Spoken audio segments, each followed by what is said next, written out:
Selamat malam teman-teman. Kita ketemu lagi di Zoom hari ini ya. Malam ini, minggu kemarin kita off. Dan malam ini kita akan bahas Konferensi Meja Bundar atau RTF ya, Roundtable Conference. Dan dampaknya hingga hari ini. Dampaknya pada masa kini. Hari ini kita diskusi bareng sama Marjolein. Halo Mar. You still muted. You can unmute yourself.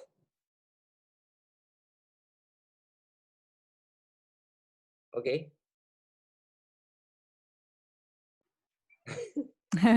Oke.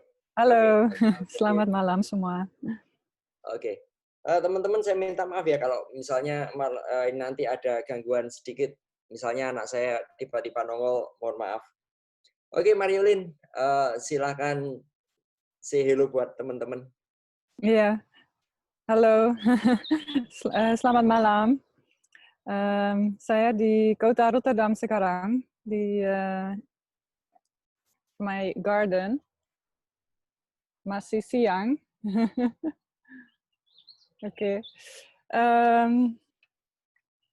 Dan minta maaf kalau ada suara pesawat karena saya tinggal di dekat bandara. I hope we can have a good discussion on this important topic. Thank you all. Terima kasih. Sekarang kita mulai ya. Kita mulai. Kita dengarkan penjelasan dari Marjolein berikut. Hello everyone, thank you for watching and joining the discussion of today. Thank you also to Roodebrug Soerabaia, sejarawan for organizing, setting up this online meeting.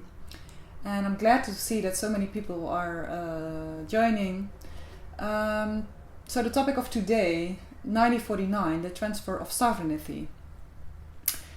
In the next 10-15 minutes, I would like to show you the perspective from the Netherlands, or I want to tell you a little bit more about how the Netherlands deals with this date and how the Netherlands and why the Netherlands, the government, is still holding on to 1949 as the legal date that Indonesia became independent. And also my apologies that I'm using English, which is also the reason that we're videotaping my presentation up front, so that Adi has the time to add Indonesian subtitles, which will make it easier for you to follow. But don't worry, I understand Bahasa Indonesia, and so if you have questions later, please ask, and I'm sure that we will find a way to discuss. And also the topic of today, the transfer of sovereignty in 1949. So the moment that Muhammad Hatta put his signature under the papers, the documents in The Hague, is I don't want to talk so much about that exact moment. I more want to talk about what that means. So the bigger meaning. And also the way the Dutch government in particular have been using this date as the legal date that Indonesia became independent. And also I want to shed some light on why that is. Of course, in the short presentation of 15 minutes, I will not be able to address all the issues that are related to this discussion, to this topic. So if you are interested to know more about this, I could recommend you to buy the book that was published 2 years ago by Pagee and was written by sejarawan, in which I wrote one chapter only about this controversy, so about the difference between 1945 and why the Dutch government is holding on to 1949. The book is called, you can find it on the website, Soerabaia, di mana kau sembunyikan nyali kepahlawananmu. Sorry, I hope I pronounced it right. But for today, I decided to talk about the Dutch disrespect of the Indonesian constitution in 1945, and I will share a little bit more on the meaning of the fact that a Dutch former Minister of Foreign Affairs, his name was Ben Bot, who not apologized but who expressed his regret in the name of the Dutch government in 2005, in which he also said that the Dutch government morally accepted 1945. And because this is very important. Why did he not fully apologize? Why did he not say that the Dutch government from that moment on legally acknowledged 1945? Okay. And another topic I want to address is the terminology that also relates to this controversy. And if you read Dutch books, history books, or also newspaper articles on this history, you will see that Dutch historians often use the term extreme violence. Extreme violence. And this is something that is generally condemned. It's like extreme violence is very bad, but I want to explain that this is a very colonial term, and this is also related to the way the Dutch are viewing 1949. So okay, these are the three things that I want to discuss. But if you want to know more, again, please read this book and you will find more information on all this. Okay, so first, Ben Bot, 2005. He came to Jakarta to attend the 17 August celebration, which was historical because until that day, no statesperson, no Dutch important statesperson ever joined these celebrations. So in that way we can say that 2005 was historical, but there was, in his words, there are so many reasons that it is meaningless what he did, because he said, for example, he said that I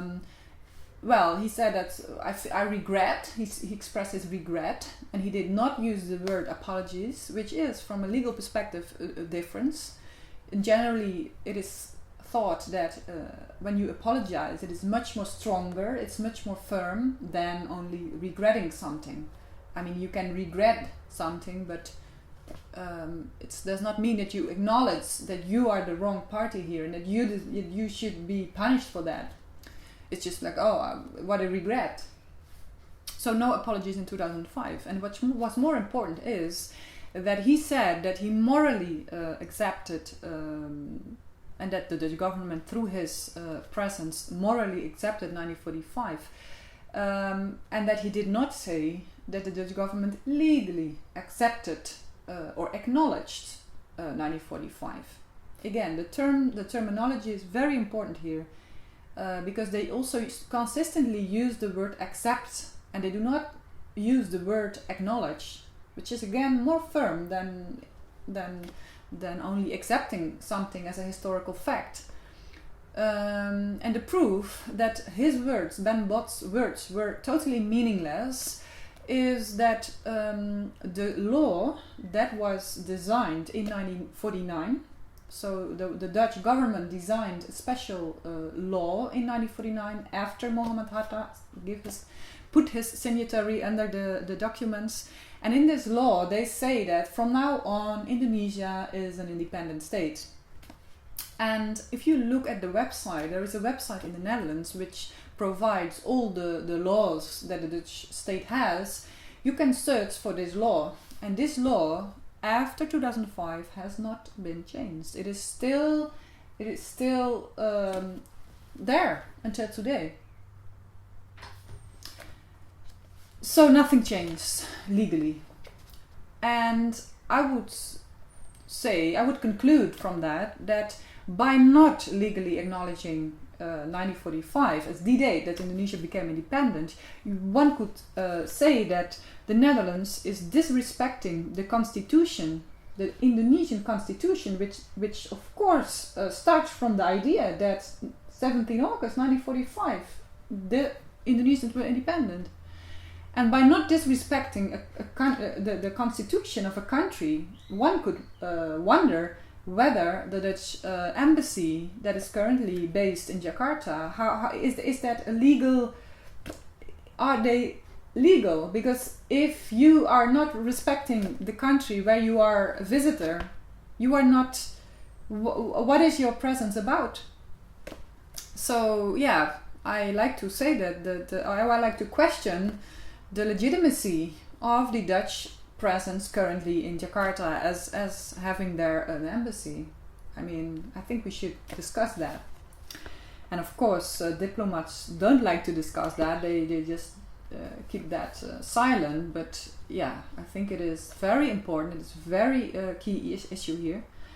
And then also another part which leads from this moment in 2005. After that, you saw that there was an organization that also has the office in the Netherlands, which is called KUKB. And KUKB, with chairman Jeffrey Pondaag, is the organization that initiated court cases against the Dutch state.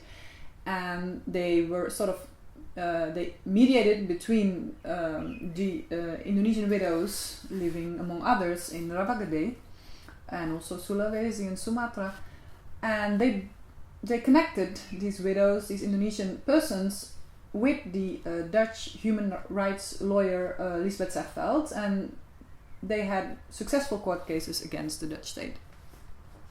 And the first cases were won in 2011. So this is some years after Foreign Minister Ben Bot said that he morally accepted 1945. And through these court cases, I think they are crucial here, because what the documents, all these papers that were produced in these court cases, all these papers show, I mean, there are clear facts that the Dutch government is holding on to 1949. And the interesting point here is why this matters in the discussion is that for the Dutch, not only for the Dutch state, but also for the Dutch court in The Hague, the Indonesians who are suing the Netherlands are seen as Dutch subjects for the years after 1945 until 1949. So think about that. These Indonesians were not Indonesians according to the Dutch law. So in these court cases, they are treated, they are seen as subjects, colonial subjects. And they only see Indonesians after 49. I think it's very weird if you think about it. It's also very unfair. And I think that the role of these court cases is that it revealed that indeed the words of Ben Bot are totally empty. How can you still speak of colonial subjects? And this is the basis that, on which these court cases were held. But of course, from a decolonial perspective, one could argue that this is the former occupier defining what is right and wrong. And now I'm arriving at my second point, and this is also the terminology. Why are we talking about extreme violence? Why are Dutch historians, journalists, and many others using the term extreme violence? And I'm afraid this term is not only used in the Netherlands, it is also influencing Indonesian history productions, because what you see is that Dutch books, history books, are also translated into Bahasa Indonesia. And to give you one example, very important example, is the book of Remy Limpach. Remy Limpach is working after he finished his dissertation on war crimes that were committed between 1949 and 1945, 1949. He was approached by the Dutch Ministry of Defense, by a research institution of this Ministry of Defense, to work for them. Because, and this is important, they hired Mr. Limpach because they needed help in the lawsuits that KUKB is launching against them. So they needed someone, a historical expert, that could help them in defending against, in rejecting the court, the Indonesian claims. And this man wrote a book about war crimes, constantly using this term extreme violence, and then he's asked to work for the Ministry of Defense. And later on, the Ministry of Defense said that through his book, they suddenly realized that these war crimes were serious and that it was about time to do something about it. While the government is not acknowledging the important role of the court cases itself, and of course also of the man, Geoffrey Pontar, behind these court cases. And what they did, they financed a large study on, again, extreme violence that took place between 1945 and 1949. And they also hired, again, Limpach to conduct this research. That will be completed in 2021, next year. And the interesting thing is that the Dutch Ministry of Defense financed the Indonesian translation of Mr. Limpach's book, okay, in which he uses the term extreme violence. So in this way, I can see that there is still an influence from the Netherlands to Indonesia. And I just want to warn you that we have to be aware that this influence is not neutral, and that when people who work for the Ministry of Defense defending the country against Indonesian claims, and also defending the idea that the Netherlands, that Indonesia became independent in 1949, we have to be very careful. We should not accept that. And also, I think that extreme violence in itself is a very problematic colonial term, because it is the idea that you had normal violence, and that normal violence is okay, and that extreme violence is bad, and that only extreme violence deserves punishment. That is the way of thinking. And this also relates to the discussion about 1949, because if we follow the Dutch reasoning and say, okay, Indonesia became independent in 1949, if we follow this colonial reasoning, then they say that the people who they killed belonged to the Dutch state, right? They say that Indonesians were colonial subjects, and which means that they were killing their own citizens. So that is also, how can you defend that? How can you, on one hand, claim the authority that you have the authority to rule the Indonesian people and then kill them? How can you reconcile that? But if we follow, I think this is the right perspective here, is if we follow the Indonesian perspective that 1945 is the date that Indonesia became independent, then the consequence is that the Netherlands with their army attacked a sovereign nation, which means that everything that the army did, that you have no differentiation between extreme violence or normal violence. I mean, they used violence, they used any means necessary to attack the independent state of Indonesia. So I think in terms of legal discussion, this is very important. And the notion of extreme violence is also colonial, because what they mean actually with extreme violence is atrocities like summary executions of civilians, and in their mind it is normal violence when you have two parties that are fighting each other as combats. So they say that if you have an Indonesian military, an Indonesian soldier in that time with a gun who is clearly affiliated with the army, they say that is normal violence because it is normal in a war. You see, this means that they see that they equalize two parties. They do not see themselves as the occupying party that is not legitimate to begin with. So that is the difference between extreme and normal violence, and I think that I totally reject the idea of extreme violence. I think that the fact that the Dutch were there is already not defendable. You cannot defend that. There is no legitimacy in the fact that the Dutch were present in Indonesia because they were occupiers. Simple as that. So any military act that they did is in my eyes extreme. It is not okay. You know, you have to imagine that even the Dutch soldiers, sometimes they came to a village and they brought like food, they brought medicine, they brought all these kind of things to, you know, to also to maybe to convince the local population that they were there to do good. While they were there to be the occupiers again. They wanted to have Indonesia as their territory.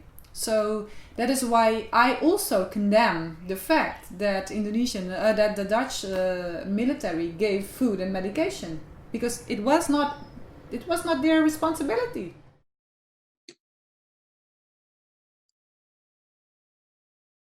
Oke teman-teman, barusan tadi kita ngelihat ya video penjelasan dari Mbak Marjolein van Pagee ini dia sejarawan lulusan Leiden dan pendiri dari Histori Bersama.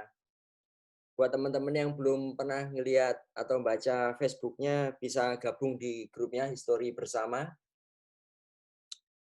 Tadi udah dijelasin tentang, terutama mungkin beberapa kawan di sini belum tahu, kehadiran Benpot tahun 2005 dan bagaimana ia mengatakan secara moral mengakui 1945 adalah kemerdekaan Indonesia, tetapi itu adalah omongan yang ya seperti yang dijelaskan tidak bermakna apapun.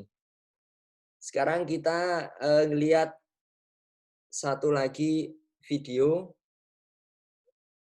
yang diambil sama Mbak Marjolein van Pagee. Di sini teman-temannya terlibat diskusi dengan para peneliti Belanda ya. Durasi 6 menit, kita mulai.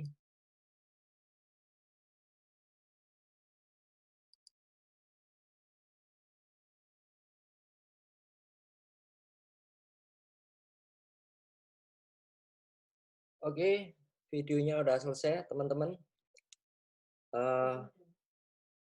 Oke, sekarang silakan diskusi, bisa tanyakan lewat chat. Mar, are you ready? You can unmute yourself.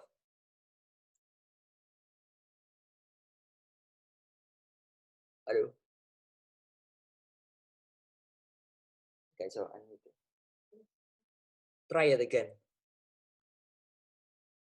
Try to unmute yourself.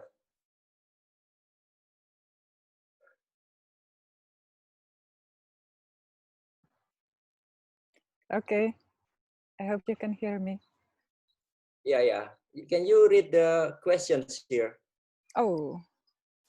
From, or maybe I can read it for you if you cannot.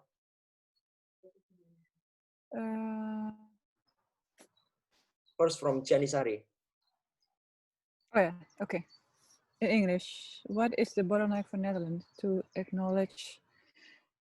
Are they on 2 points below? First, aggression. 1 and 2 will be considered as invasion to a sovereign country, already explained. And 2, the payment of Netherlands expenses, which already paid by them, will be returned. Of course, it's just my theory or what I think. I indeed think that this is a very big fear for the Dutch state, that justice, if you want to do justice, it costs money, and it's just that's what they know. I mean, they have seen that already in the individual court cases by KUKB. These are just individual people, right, suing the Dutch state, and then the court always concludes from that, saying, okay, you, the Dutch state, you are guilty, and therefore you have to pay this and this and that. So it's just a form of compensation for the harm that has been done. That's just how justice works. And maybe you have to translate that, Adi? Oh, Right. sorry.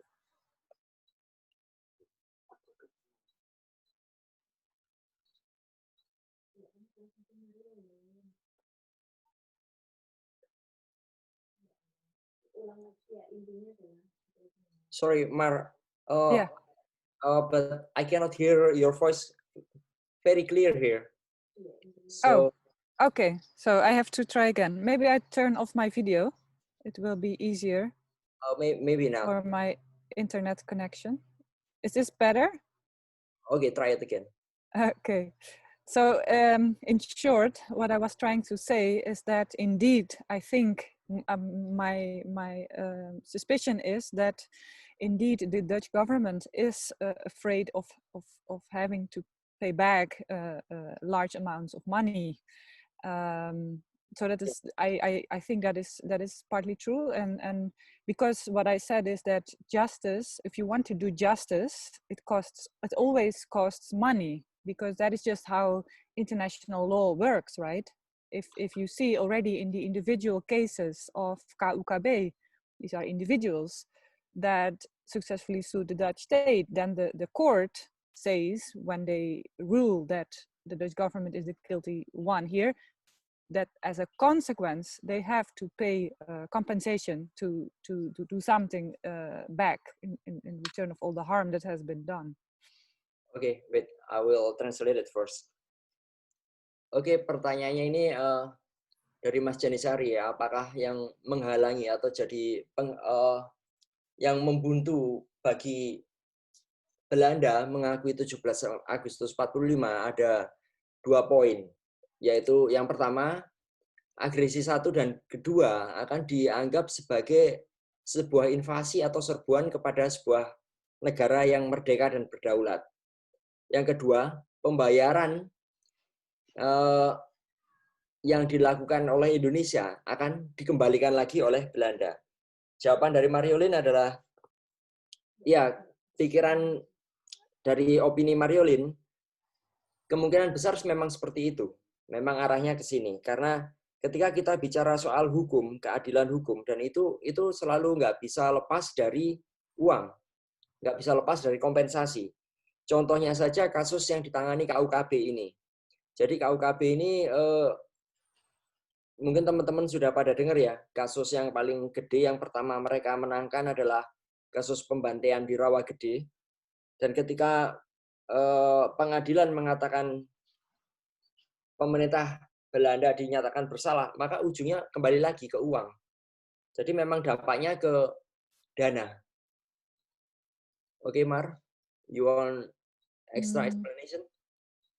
Yeah, and maybe that as proof that this is a very sensitive issue is that I wrote several opinion articles. Not only me, also others wrote opinion articles on the topic of reparations. And every time when we approach a newspaper in the Netherlands, they commonly, all of them refuse to publish it, or they just ignore my emails, or they never published until today a serious article on the 4.5 billion payments. And the question that I want to raise is the larger issue of reparations. So I think it is right that it is very a sensitive issue here for the Dutch state.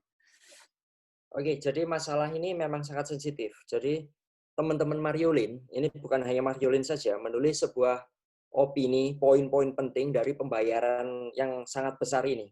Tetapi opini Marjolein dan kawan-kawannya ini selalu ditolak untuk dimuat sama media-media di Belanda. Sampai detik ini dia nggak pernah bisa nembus untuk mengangkat tulisannya ke ranah media.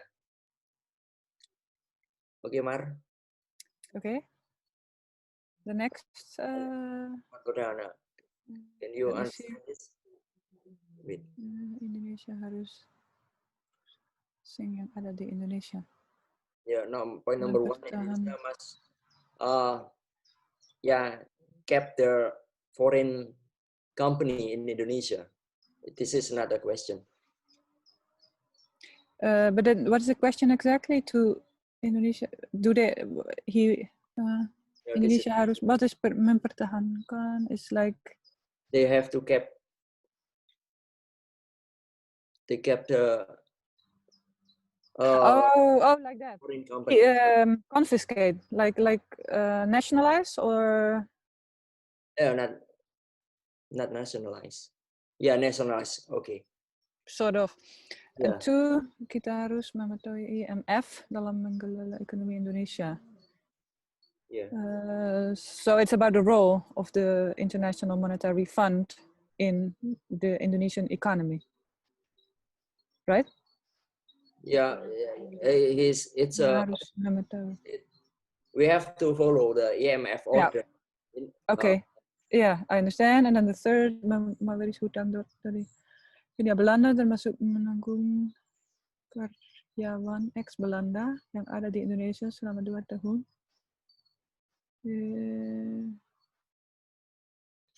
Hutang. So this is about. Is it about legally suing? Atau dibuka saja sih. Sorry, yeah. Lost in translation. It's not. But yeah, I think from what I get from these 3 points, what I can say as a response is indeed, I think that it would be right for the state of Indonesia to consider all these, let's say, Western companies as. I mean, we can see this whole history of colonialism and where it started in the 17th century and earlier already with the Portuguese and then with the VOC. So if we include all that history, yes, I think these companies that are still there until today are building on this history. They are a product of that history. So I totally agree that one could argue that this all these products that they are still taking from Indonesia, it's the same as in the past. So yeah, is that clear? Yeah. So you say even until today there are still many foreign company, so just heritaging the like us. Ya, sampai hari ini masih banyak sekali perusahaan-perusahaan asing yang mengeruk kekayaan Indonesia, dan ini jalan panjang mulai dari masa lalu ya. I have to read it one by one. Sorry.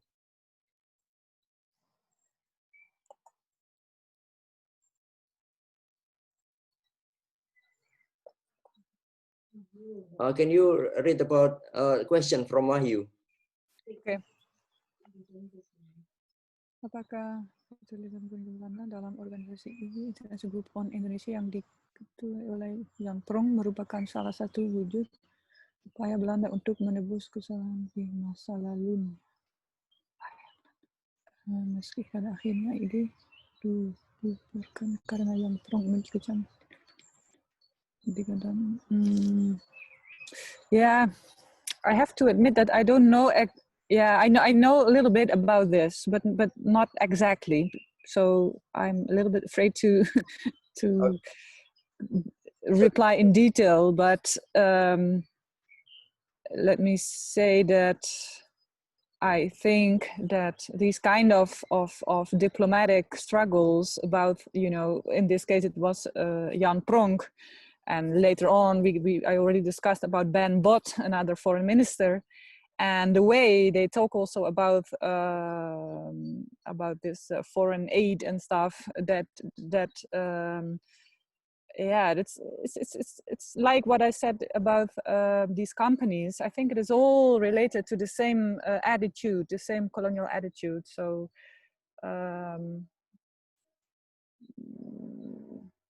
Oke, jadi ya Marjolein tidak bisa menjawab ini dengan pasti ya teman-teman. Karena tapi intinya sama dia juga memberi jawaban seperti pertanyaan sebelumnya. Jadi ya perusahaan-perusahaan di sini kaitannya dengan sejarah-sejarah masa lalu tadi. Mohon maaf ini pertanyaan ini nggak bisa dijawab dengan detail. Dari Fridianto, apakah itu video ujian disertasi? Bukan. Jadi it's not your thesis video, right? No. Jadi My thesis was about Bung Tomo. Jadi ini adalah debat diskusi antara teman-teman aktivis sejarah di Belanda dengan kelompok peneliti pemerintah di Belanda.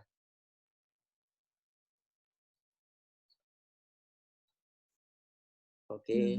Ya. Ini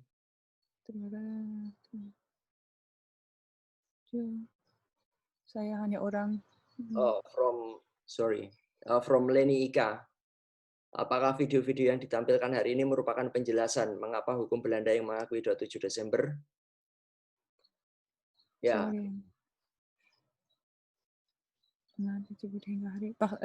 Can you? So the question is. So the question is, is our videos today is an explanation why the Dutch never admit or they never admit they only admit that Indonesian got their independence on December 1949. Yeah. I think we with the two videos, so the point about the money, but also what I explained about how they talk about extreme violence, explains why they are not going to, the Dutch state is not going to acknowledge 45, or is not likely to acknowledge without, if there is no other party pressuring them. I don't think they will ever do that from their own initiative, because of the reasons that I gave. And also maybe I can refer to the words of the king who visited Indonesia this year, actually, just before the corona crisis started. The Dutch king and his wife paid a state visit to Indonesia. Maybe you heard or you saw that. And then the king, in his speech, he also made apologies. No, yeah, he used the word apologies. But again, what did he say? He said apologies for the words that he used are synonym with extreme violence. So it is not, and it's also only for the violence that the Dutch military committed between 45 and 49. So it's so meaningless. This man will not, and his family will not apologize for all these centuries that the Dutch were there. He did not apologize for the fact that his family and the wealth that his family stealed from Indonesia, he will never, that is not something that he apologized for. Ya, jadi jawaban dari Mbak Leni, sepertinya memang ya, jadi dari dua video ini kita bisa melihat alasan kenapa Belanda itu nggak akan pernah mau mengakui kita merdeka tahun 45, kecuali memang ada pihak-pihak yang nanti akan memberikan pressure atau tekanan ya. Seperti yang dilakukan teman-teman yang di Belanda ini, sampai ya mereka memberikan pressure begitu besar terhadap timnya pemerintah, tim risetnya pemerintah. Di sini Marjolein juga menjelaskan kunjungan Raja Belanda di Indonesia yang baru-baru ini ya, sebelum musim corona kemarin. Di situ teman-teman juga bisa ngelihat ada banyak muat di portal-portal berita bahwa Raja Belanda waktu ke sini meminta maaf atas kekerasan ekstrim yang terjadi tahun 45-49. Hanya 45-49. Bagaimana dengan kekerasan-kekerasan yang jauh sebelum itu. Yang ratusan tahun mereka bercokol di berbagai wilayah di Indonesia. Di sini Marjolein nggak menjelaskan ya, tetapi ini penjelasan dari saya sendiri. Belanda datang di sini mulai abad ke-15 dan semakin menguat. Mereka melakukan penjarahan, monopoli yang luar biasa. Bahkan mungkin teman-teman pernah dengar Banda Massacre atau pembantaian Banda di mana orang satu pulau dibunuh hanya untuk agar mereka bisa menguasai pasar rempah-rempah. Oke, kita lanjut. Question from Ruanto 3. It's from use English. Okay. What should be done by the Indonesian government to force the government to recognize that India was independent? The consequence will be enormous for the Dutch, of course. Yeah, I don't think I can answer that question, because I think it is not up to me as a Dutch citizen to decide on what should be done for Indonesian. So, but perhaps if we can compare with other situations where large atrocities were committed, such as, for example, even the Japanese, for the occupation of Indonesia and other parts of Asia, there was a sort of tribunal, and also in the case of the Nazi regime, when the Nazi regime fell, after that you saw the Nuremberg trials. And in the case of not only the Netherlands, but also in the British, the French, of course, and all these West European countries, including their still existing colonies, such as the United States. In my eyes, the United States is just a West European colony that never ceased to exist. All these countries together that have terrorized the world, none of them have ever been convicted for what they have done. There is no similar Nuremberg trial in the case of colonialism. So, yeah, I think it's what should the Indonesian government do? It's up to the Indonesian people, of course. What should be done and in what way justice would be realized. Sorry, Mar, I cannot really hear your voice quite clear. But did you say countries like France, British, and America never facing a tribunal? Yeah. Did you say that? Okay. Yeah. Jadi teman-teman, kalau ditanyain apa yang bisa kita lakukan untuk memaksa, di sini pertanyaan dari Mas Ruanto Tri, apa yang bisa kita lakukan, pemerintah Indonesia lakukan untuk memaksa pemerintah Belanda mengakui 17 Agustus 1945, sekalipun konsekuensinya tentu akan sangat besar bagi Belanda. Terima kasih. Jadi pertanyaan dari Marjolein, tentu saja ini tergantung orang-orang Indonesia ya.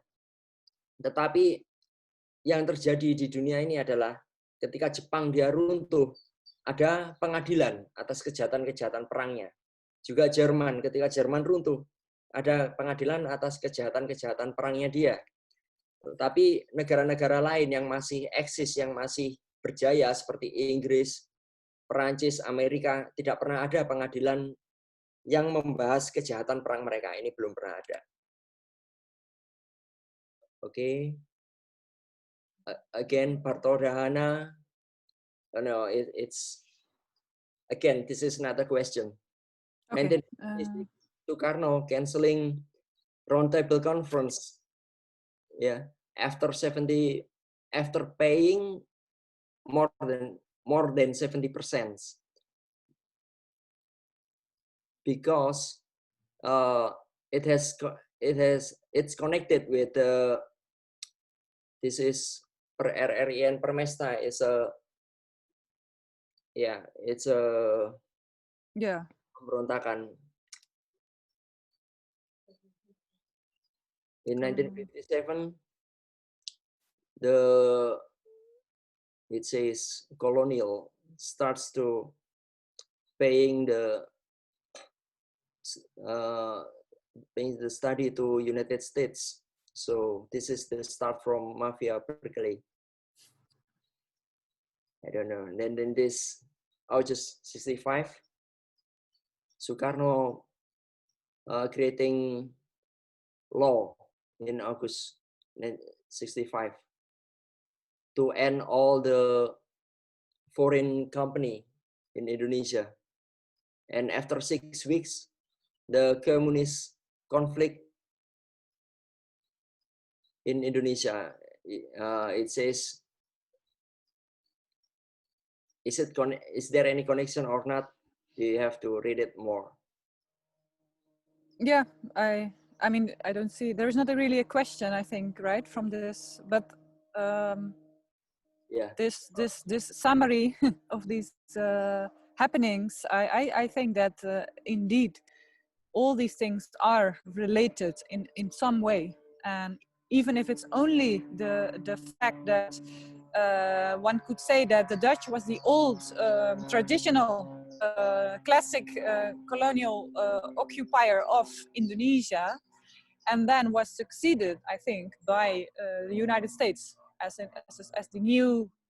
They used a different style. They're not like the Dutch having the buildings and the you know, a real visible occupation like that. But I do believe that one could say that their influence is indirect, but is it's just colonial. So yeah, I think Soekarno was very much aware of that, and yeah, it's okay. very tragic when you think about all that. Yeah, Mar, we have a lot of questions, so oh yeah, we only answering the questions. Yeah, this is Enrico. He wrote in English, and also after Enrico also. okay. Aside from the financial issue, how much influence all Dutch and KNIL veterans still have towards how the Netherlands government act toward Indonesian demands related to the recognition of August 1945 independence? Yeah, I know that many of my colleagues, historians, always use that argument. They refer to the groups of the veterans as if that is the reason for the Dutch government not to take full responsibility. I personally think I disagree with my colleagues, and I say I don't think they are the main issue. As I explained before, the main issue, I think, is the money, and also the complications when we apply international law to all this. So I don't think the veterans play such an important role, at least not at this point. Okay, I will translate it from Mas Enrico ya. Dia nanya, Mas Enrico, selain masalah finansial, seberapa besar pengaruh dari KL dan KNIL, veteran-veteran Belanda, terhadap pengakuan terhadap atas kemerdekaan Indonesia tahun 45. Pengaruhnya itu sebesar apa ke pemerintah Belanda?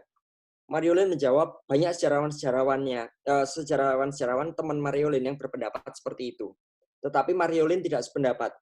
Menurut Marjolein, masalahnya adalah tetap uang.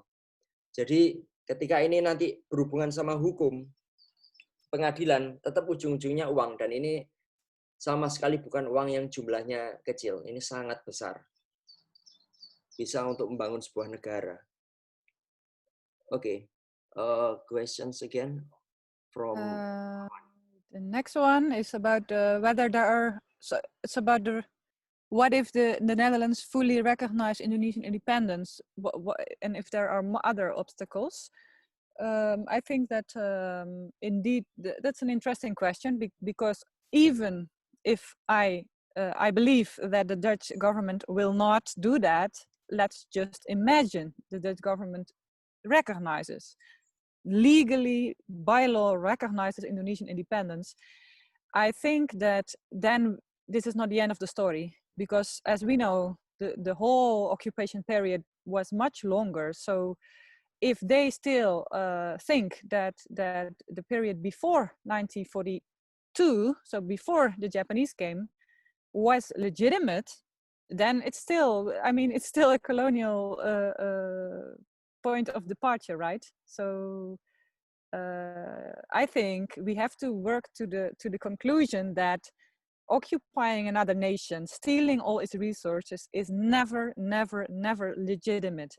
No one can defend that, and so no, I don't think that after the Netherlands recognized 45, if they do that, then we are at the end of the discussion. I think we have to, go to the next level, which is just acknowledging that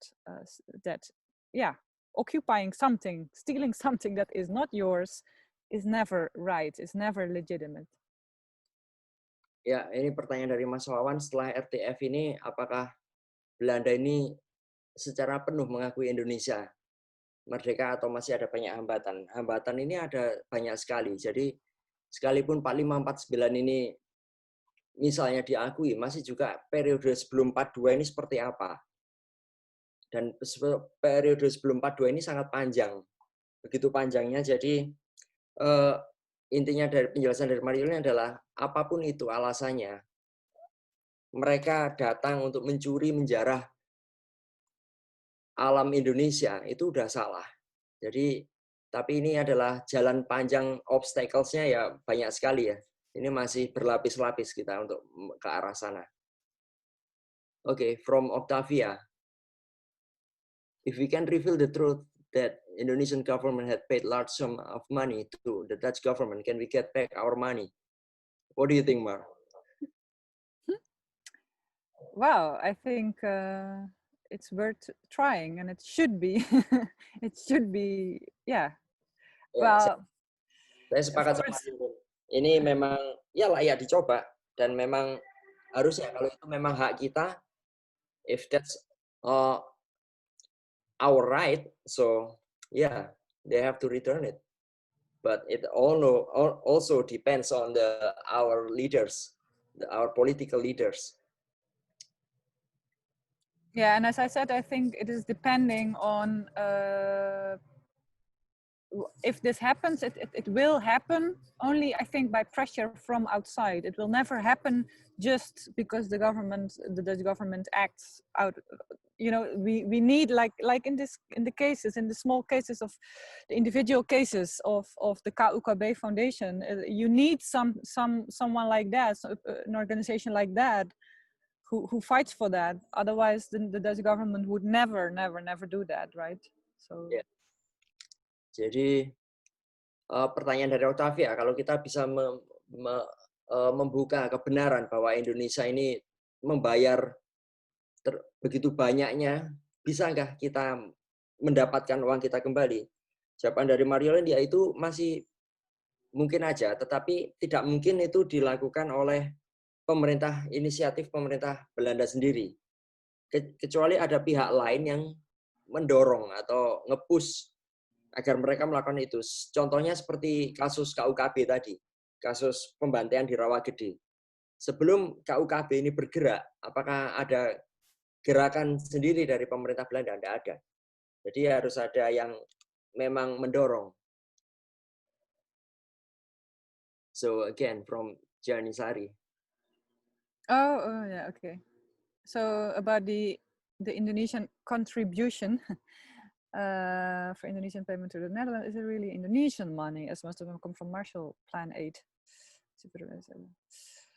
Well, actually, I think it is not just Marshall Plan money, because when you read the documents, it says that it is about that the Netherlands, the Dutch colonies, the colonial government just wanted to they had debts, and these debts were of course invested because they fought a war. They used this money to fight against the Indonesian Republic. So in that sense, I think it is all, to me, it's very clear that it is not, at least it is not money that it would be ridiculous when the Indonesian government first is being attacked by this money, and then that they have to pay that. They have to pay that money. It's. I don't know how to, how to. This is very unfair, right? So, yeah. But I understand your question. Ya, jadi jawaban dari Marjolein, ini bukan masalah uang Marshall Plan. Jadi Belanda ini menuntut uang atas operasi militer mereka ke Indonesia yang begitu besar, yaitu agresi militer 1 dan kedua. Jadi Marjolein juga mengatakan ini nggak masuk akal. Gimana cara menjelaskannya? Ketika Anda menyerang sebuah negara, melancarkan operasi perang besar-besaran, kemudian malah meminta kembali uang operasi itu ke negara yang diserang. Okay, again, what did that historian do for this issue? Well, not much. We're not with many here in the Netherlands who read or write about this. And as you saw in the discussion, the second video with Michael van Zyl, he was confronting many Dutch historians who are cooperating, who are working in this government-funded research.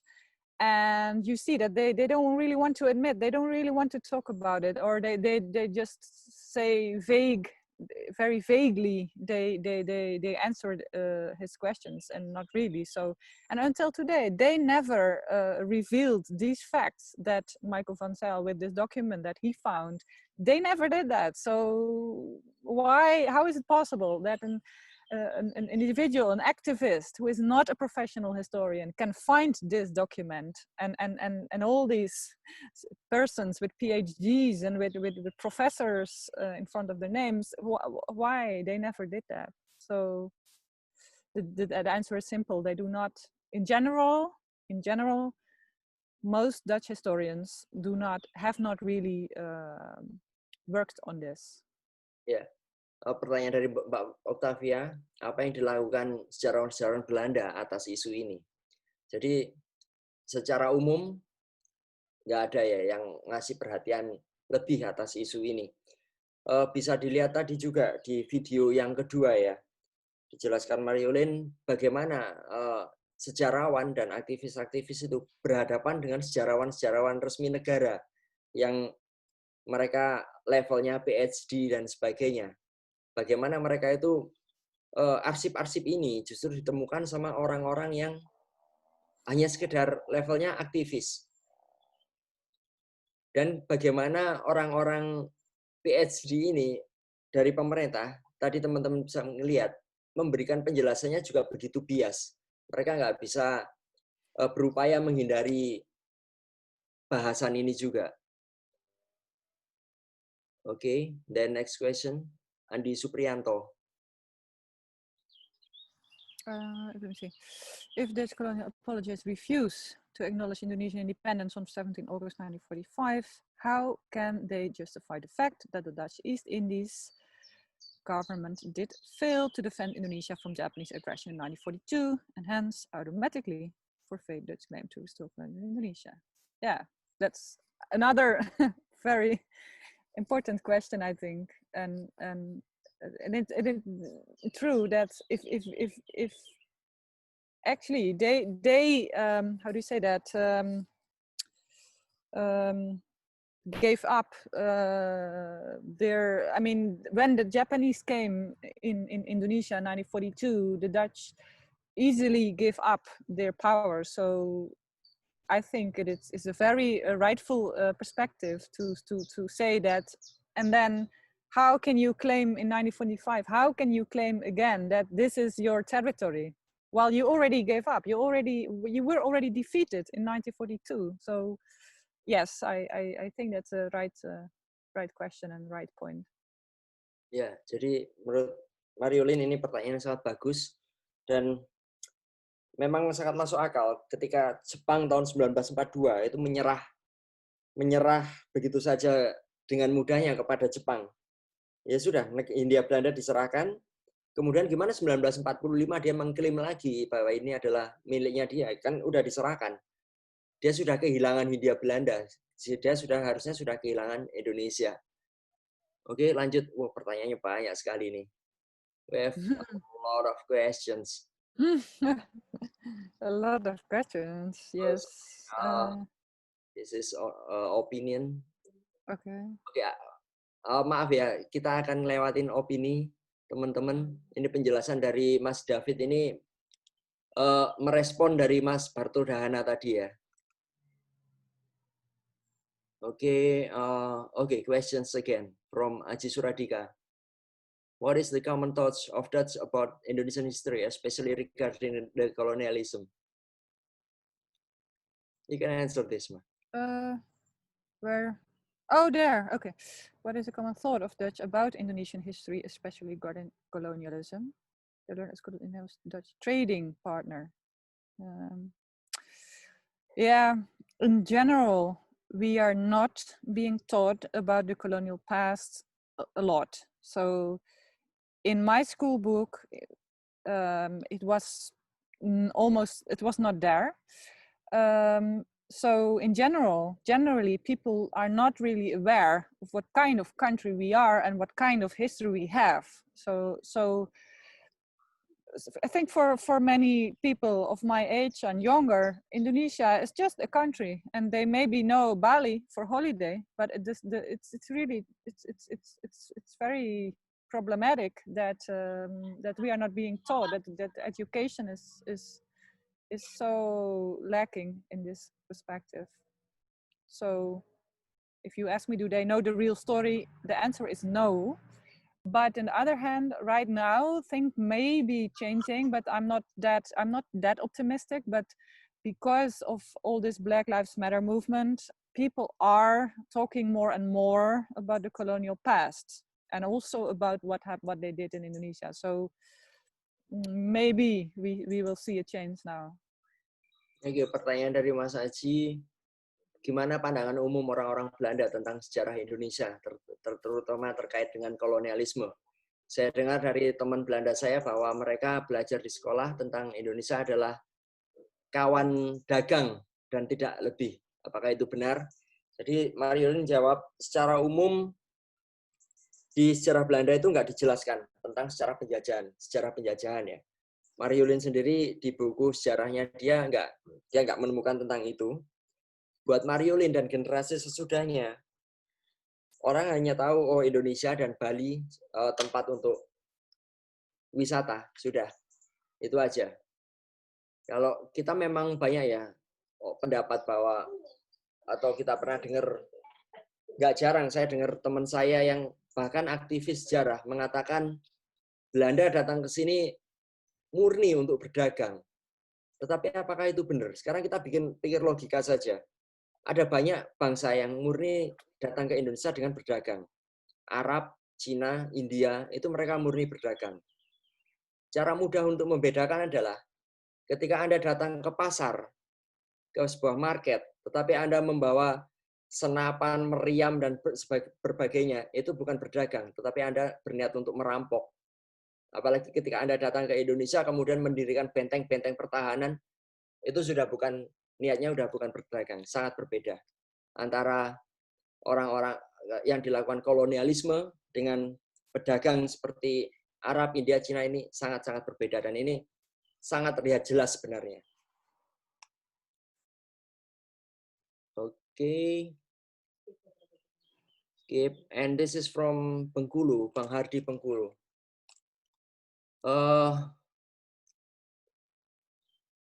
With the roundtable conference. Federal, bagaimana peran perwakilan negara-negara federal ciptaan Belanda?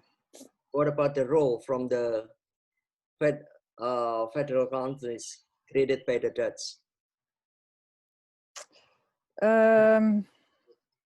Yeah, I think that is of course during the negotiations preceding the roundtable conference. You see that indeed the federal states that the Dutch created played a very important role, and it's the essence, I think, of what is divide and rule. So they knew that if we create, for example, they were doing that also, for example, in Madura. They promised to some Madurese leaders, saying that if you will get sort of independence, but still always the bottom line was under the Dutch crown. And well, I don't know to what extent all these areas really believe that, but yes, we know, for example, that if we see the importance of the RMS, the Maluku case, but also the Papua case in the roundtable negotiations, the roundtable conference, these are key issues, and they were not, especially the Papuan case was not solved during that negotiation. So that, as you know, it continued after 1949, and yeah. Ya, dengan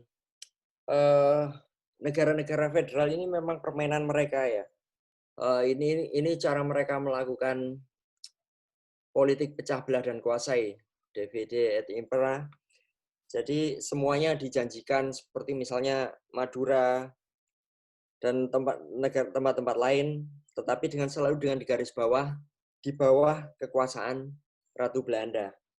Dan salah satunya ya kasus Papua ini mulai tahun 49 juga sudah rame, dan ini upaya mereka juga untuk melakukan pecah belah dan kuasai.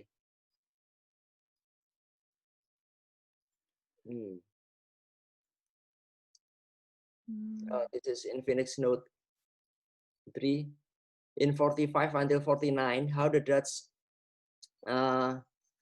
can funding their military operation in Indonesia, while the Dutch itself already destroyed by the Germans. Yeah, how exactly? Of course, I'd already mentioned that the Dutch East Indies received the part of the Marshall Aid.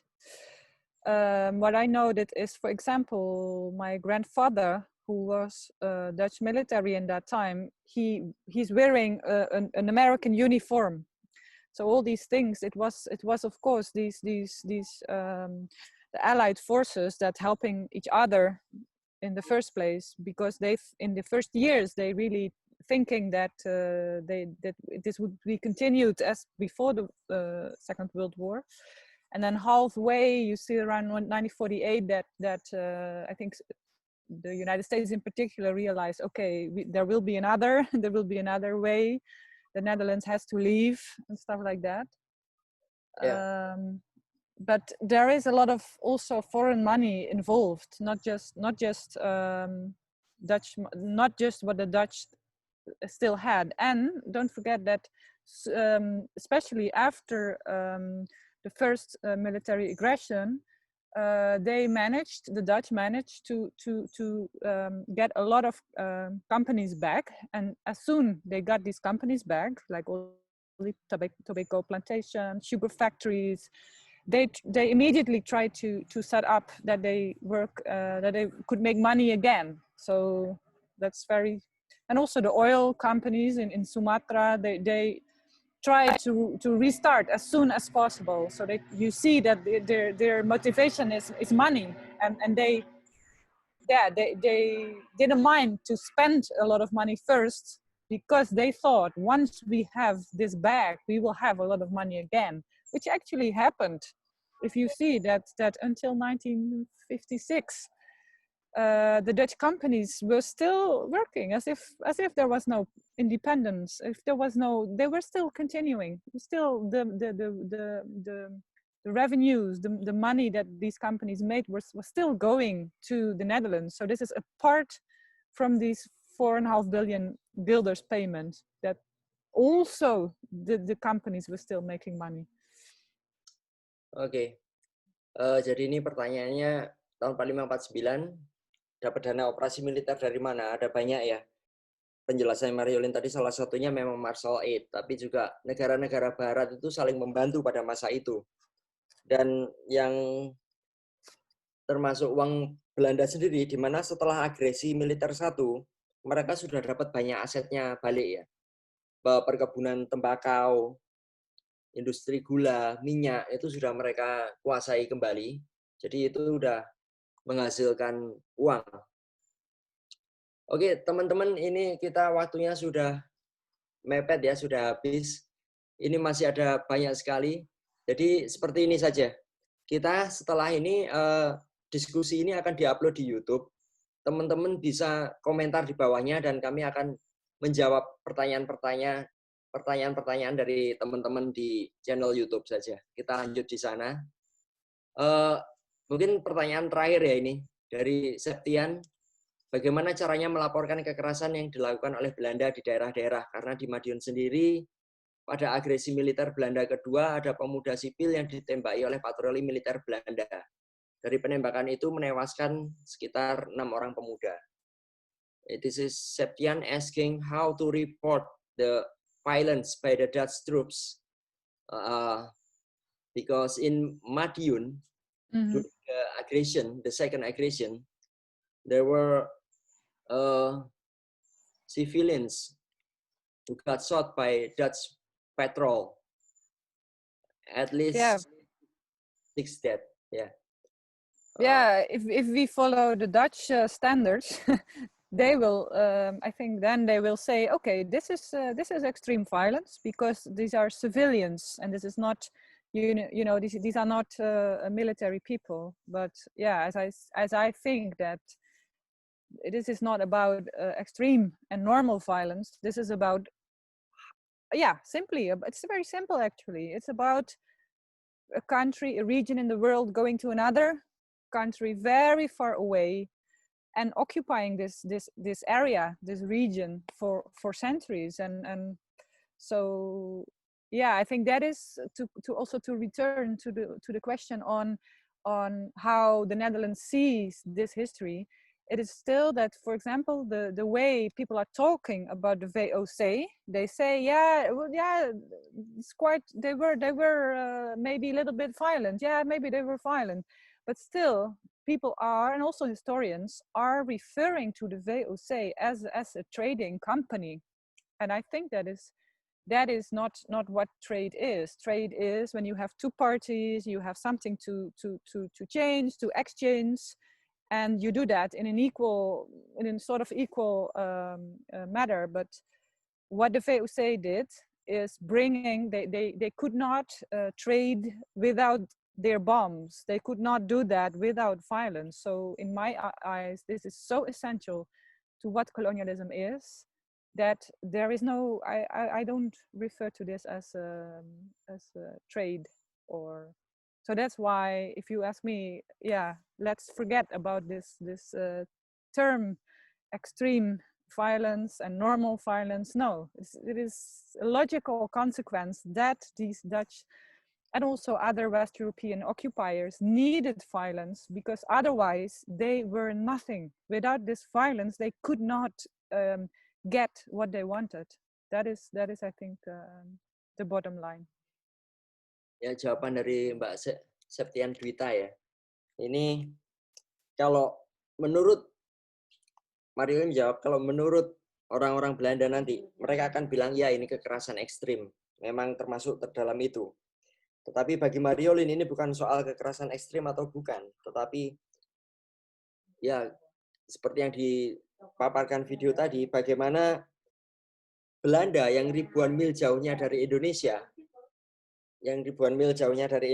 itu ada di sini, itu sudah hal yang salah. VOC dari awal mereka datang itu sudah bukan trading company, dia bukan perusahaan dagang seperti yang dipercaya sampai sekarang oleh sebagian orang-orang Belanda. Karena mereka ke sini sudah menggunakan kekerasan dan mereka mendapatkan tujuan mereka dengan kekerasan itu. Untuk Mbak Septian ya, ini kalau cara sebenarnya KUKB ini untuk teman-teman semua ya, KUKB ini yang dipimpin sama Pak Jeffrey Pondak, ini pertama kali kasus yang mereka tangani memang rawa gede. Tetapi setelah itu Pak Jeffrey ini menangani banyak sekali kasus. Pembantaian di Westerling, di Sumatera, pembantaian dan pemerkosaan di Peniwen, Malang, itu ada banyak sekali yang beliau tangani akhirnya. Terus kasus penyiksaan juga di Malang, juga Malang Selatan itu ada. Gimana cara kita? Yang pertama adalah namanya kejahatan itu kita nggak bisa nutupi ya. Dan kejahatan adalah kejahatan. Yang pertama adalah mungkin bisa kita lakukan adalah pencatatan. Kita bisa melakukan video. Kita semua punya handphone ya. Handphone itu ayo kita maksimalkan saja. Kita bisa membuat video, kita bisa mewawancarai saksi-saksi, kita bisa mencari arsip-arsip terkait. Nah, tadi ini misalnya kejadian tanggal berapa, kita bisa cross-check ke arsip-arsip Belanda. Pada tanggal sekian, pasukan mana yang dulu berpatroli di wilayah itu. Jadi kita semua membuat riset kecil-kecilan kita sendiri. Kita nggak tahu, tapi suatu saat ini pasti akan bisa berguna.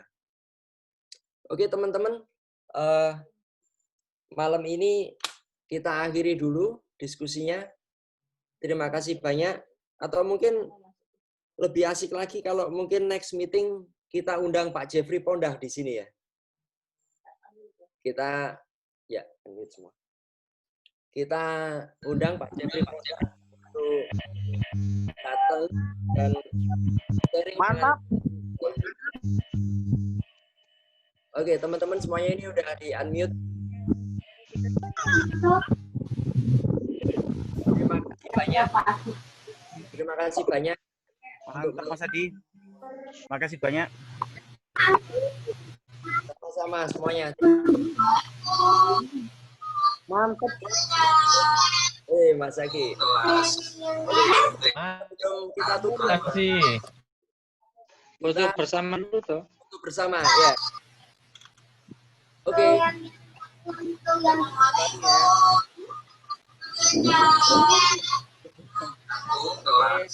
Dulu. 1, 2, 3.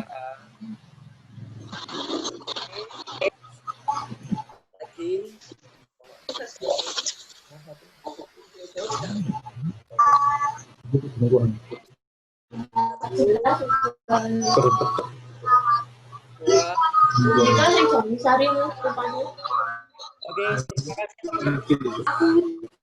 terima kasih. Thank you ya. Mar, are you still there? Yeah. Yeah, thank you so much. Oke teman-teman. Assalamualaikum warahmatullahi wabarakatuh. Iya, betul.